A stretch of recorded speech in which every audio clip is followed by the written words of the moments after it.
Ahora vamos con nuestro músculo, que es el más grande que tenemos, que es nuestro macetero, que se contractura también a la hora que dormimos y apretamos nuestros dientitos. Y vamos a abrir un poquito nuestra boquita. Vamos desde nuestra cejita hasta las orejitas en esta parte de aquí. Vamos a abrir un poquito la boca y hacemos esto. Ajá. Damos un masaje. Después ponemos nuestro dedo pulgar en esta parte de aquí y con nuestro dedo índice abrimos un poquito la boca y bajamos.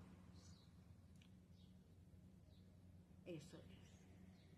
He dicho, pero se me van a caer los cachetes. ¿Cómo crees que voy a hacer este masaje? No se caen los cachetes, es simplemente para fortalecer y es un masaje indispensable para que esta área del macetero se relaje y no haya esas contracturas en nuestro rostro, se nos caigan y nos hagan arruguitas.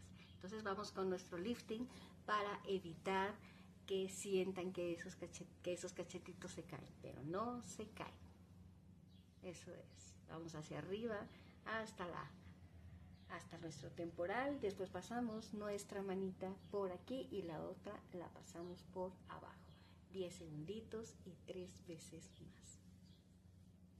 Háganlo por favor, es muy importante. Ya saben que con la magia de sus manos podemos hacer 1000 cosas.